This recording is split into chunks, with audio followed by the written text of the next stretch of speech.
Et maintenant, l'invité de la matinale, 10 ans après les attentats qui ont décimé la rédaction de Charlie Hebdo, alors que la France reste une cible pour l'État islamique, le directeur de Charlie Hebdo publie Ainsi soit-il, à la recherche de la foi, un récit documentaire à lire et à voir sur le site de France Télévisions.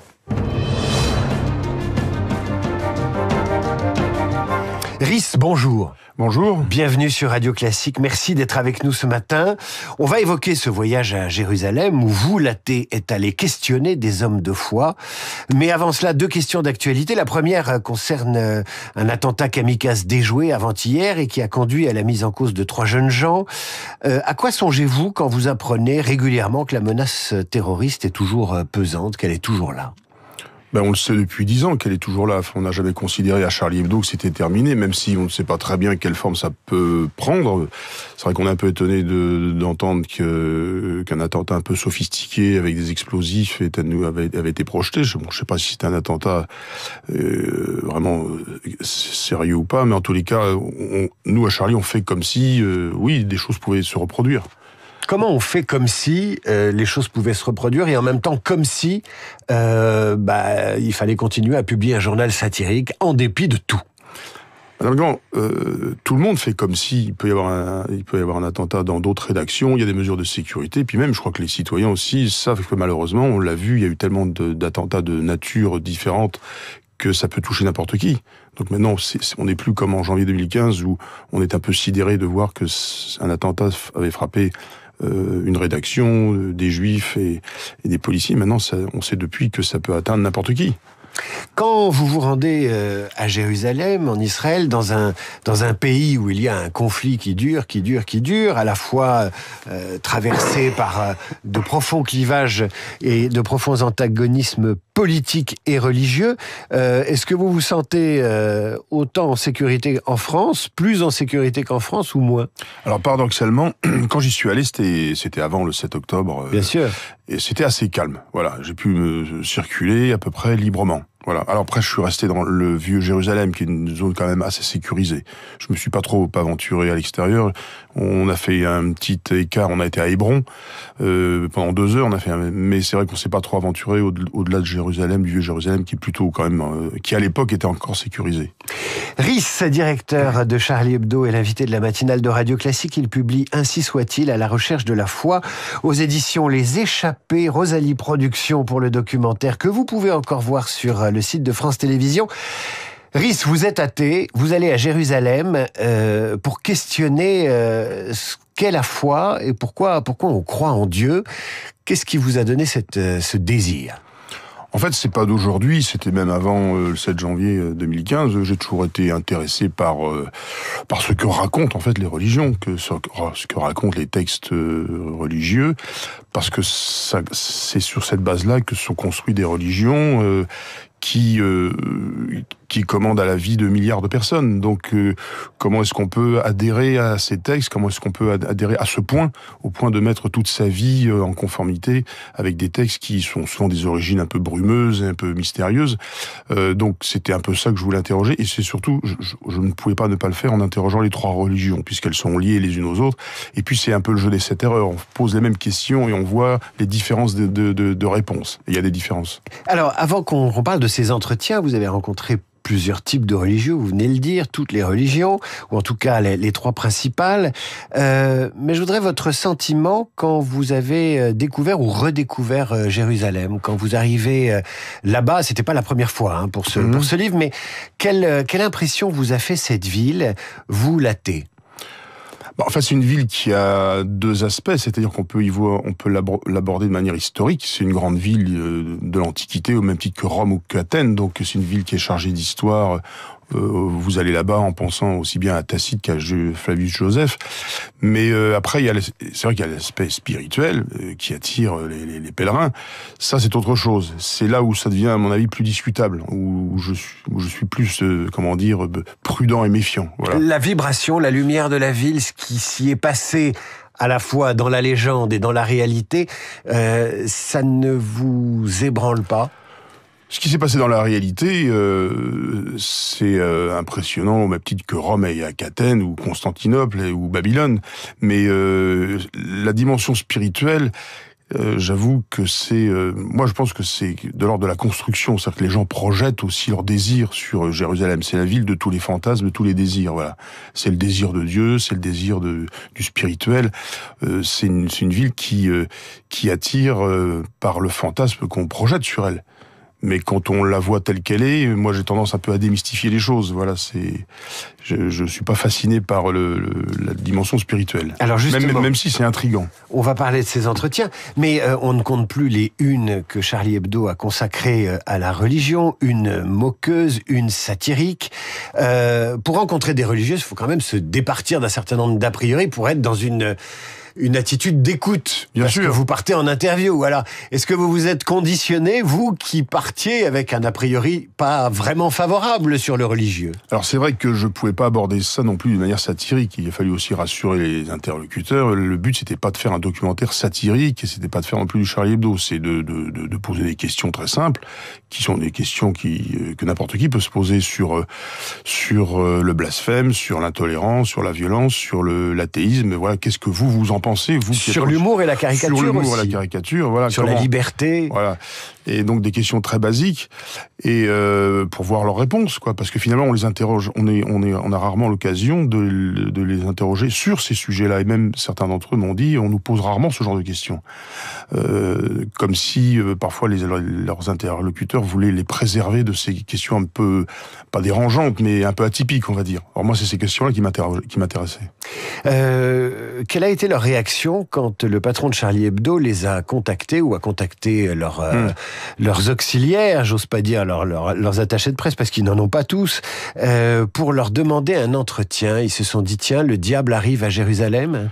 Alors, je sais qu'on a eu un ou deux refus, mais je pense aussi que les contacts qu'on avait sur place les ont rassurés. Voilà, c'est par l'intermédiaire de contacts et j'ai bien expliqué la démarche. Ce serait une démarche journalistique et pas autre chose. Voilà, c'est vrai qu'il fallait un peu les rassurer aussi. Des musulmans, des orthodoxes, des juifs, des catholiques. Vous avez même rencontré quelqu'un qui vit comme Jésus. Il est habillé comme Jésus, il mange comme Jésus. Il est sans domicile fixe, mais il arrive à Mais comme à il dit lui-même, mais je ne suis pas Jésus quand même. Il a quand même. Oui, il l'a précisé. Oui. Mais il y a quand même une identification. Donc il y a vraiment de tout. Vous avez des philosophes, des théologiens, et puis vous avez ce qu'on pourrait appeler des illuminés. Ah mais ça, c'est vrai que Jérusalem, c'est, comme je le disais, c'est un peu la ville de tous les fantasmes. Tout le monde va à Jérusalem avec sa conception très personnelle qu'il a du spirituel, et on trouve de tout à Jérusalem, dans toutes les religions. C'est d'ailleurs, c'est Sharp qui au début, dans les années 90, m'en parlait. Il avait déjà été à Jérusalem, et il me disait, c'est un peu le Disneyland des religions. Il y a vraiment tout à Jérusalem. On peut avoir aussi ce regard un peu amusé. Regard amusé, mais est-ce que ces gens vous ont soit déstabilisé, soit étonné, soit ont-ils confirmé ce que vous pensiez des religions? En fait, on s'aperçoit que, quelles que soient les religions, la question qui se pose à chaque fois, c'est le rapport au texte. Est-ce qu'il faut avoir une lecture rigoriste du texte, ou alors quelle est la marge de liberté? Ça pose toujours la question de la liberté de la religion. Quelle liberté même un croyant a-t-il avec sa propre foi? Qu'est-ce qui s'autorise d'interpréter dans le texte, ou est-ce qu'au contraire, qu'est-ce qu'il ne s'autorise pas? Et là, ça devient vite un problème politique. C'est quel rapport la foi, quel rapport le croyant a avec la foi, et quel rapport les croyants des autres foi ont avec les autres religions. Donc, on voit bien que les réponses sont parfois différentes. Je dirais que le représentant de l'islam était assez strict et rigoriste. Pour lui, il n'y avait pas de marge de manœuvre en termes d'interprétation. L'islam était une religion parfaite. Il n'y avait rien à discuter. C'est vrai qu'il y avait plus de marge de manœuvre chez certains chrétiens qui acceptaient plus facilement le doute, étonnamment. Voilà. Pour certains d'entre eux, ça m'a un peu étonné. Ils n'étaient pas non plus arc-boutés à des positions définitives. Vous avez, si j'ose dire, pas changé d'avis, mais est-ce que vous êtes revenu avec des a priori moins défavorables? Bon, j'avais pas d'a priori défavorable, mais disons que ça m'a pas rendu très optimiste, parce qu'on voit que chacun est un peu enfermé dans sa logique, Et il n'y a pas vraiment contrairement à ce que les discours œcuméniques veulent bien nous dire, il n'y a pas vraiment de fluidité entre les grandes religions. Je posais une question un peu candide, je disais, mais si vous nous dites que c'est le même Dieu, dans ces cas-là, vous pouvez changer de religion sans aucun problème, puisque ce sera toujours le même Dieu. Et alors là, vous voyez la réaction, ah ben non, je peux pas adhérer à une autre religion. Et on s'aperçoit qu'en fait, ils prient pas exactement le même Dieu. Donc les beaux discours œcuméniques, c'est un peu des discours de façade. Vous êtes parti avec un crayon aussi, un carnet pour dessiner. Alors il y a les entretiens d'un côté où on reconnaît la patte Charlie Hebdo et la patte de Ries, ce scepticisme parfois goguenard, mais pas que. Et puis il y a l'homme qui dessine, et là vous revenez avec de sublimes dessins. Donc le beau est quelque chose que vous ramenez de Jérusalem. Mais le beau est partout. Il n'y a pas besoin d'aller à Jérusalem. Mais c'est vrai que les villes antiques, c'est vrai que si on aime dessiner les belles pierres, les vieilles pierres, ça on est servi. C'est vrai qu'on peut passer sa vie à dessiner les rues de Jérusalem.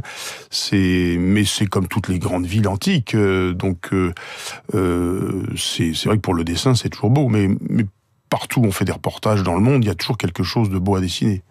Ries, le fanatisme, quand il est le fanatisme, et pas uniquement c'est une foi tranquille, il est un peu partout aujourd'hui. Vous avez des gens qui sont pas religieux et qui tombent dans le fanatisme. C'est le fanatisme des idées.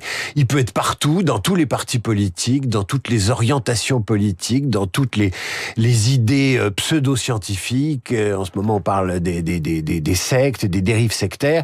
Qu'est-ce qui explique finalement que on n'a plus le même rapport à la réalité quand on tombe dans le fanatisme? Vous l'avez compris, ça, parce que ça n'est pas uniquement le fait des religieux. Alors c'est vrai qu'aujourd'hui on voit des mouvements populistes qui sont des formes un peu dévoyées de l'idéologie en politique. Déjà l'idéologie c'est jamais très bon en politique, mais le populisme c'est encore un stade supplémentaire dans la dégradation du politique, puisque c'est vrai qu'on a des discours qui sont même plus rationnels. C'est-à-dire que ça dépasse à mon avis le clivage gauche-droite. Le populisme c'est vraiment une fabrication de la vision politique qui est irrationnelle, qui est presque mystique, qui est presque religieuse. On peut même plus discuter avec quelqu'un qui a une vision de la réalité différente. Donc c'est vrai que je sais pas si on peut dire le fanatisme, mais on est dans une radicalisation des visions que les uns et les autres ont, et ça va bien au-delà du clivage gauche-droite. À la limite, on regrette le vieux clivage gauche-droite qui était au moins un clivage rationnel, on discute à peu près de choses à peu près établies, même si on n'était pas d'accord. Là, on ne sait même plus si on peut arriver à discuter de choses rationnelles. Ries, il y a quelque chose qui m'a frappé dans votre témoignage, dans ce livre, c'est que vous n'avez rencontré, à ma connaissance, aucune femme. Ah ben c'est vrai que, alors si on rencontre dans les rues des nonnes, des sœurs, mais c'est vrai que quand on sollicite des entretiens, c'est pas des femmes qu'on nous présente, mais c'est des hommes quoi. Vous n'allez pas vouloir lui rencontrer des religieuses par exemple ou Ben on m'en a pas proposer, j'aurais pu, mais c'est vrai que dès que vous contactez, les responsables religieux sont des hommes essentiellement. Donc c'est vrai que les femmes sont plutôt en retrait, si ce n'est que oui, non, c'est vrai qu'on n'a pas rencontré beaucoup de religieuses. Vous retournerez à Jérusalem? J'en sais rien parce que j'avoue que ça m'a un peu fatigué. Ça m'a un peu fatigué. J'avais l'impression d'en avoir fait un peu le tour. C'est-à-dire qu'au bout d'un moment, vous tournez en rond, vous faites les mêmes constats. Alors on peut y retourner pour tout un tas de raisons, mais bon, le vieux Jérusalem, c'est pas très grand. Je vais pas dire qu'une fois que vous avez déambulé pendant des jours et des jours là-dedans, vous connaissez toutes les ruelles, mais c'est un peu sans issue au bout d'un moment. On voit pas très bien quelles sont les perspectives, un peu optimistes. Ries, directeur de Charlie Hebdo, merci d'être venu parler ce matin aux auditeurs de Radio Classique. Je rappelle le titre de ce livre, Ainsi soit-il, paru aux éditions Les Échappés. Le documentaire du même nom est visible sur le site de France Télévisions. Merci Ries, merci beaucoup. Merci. À suivre le rappel des titres, la revue de presse d'Hervé Gattegno.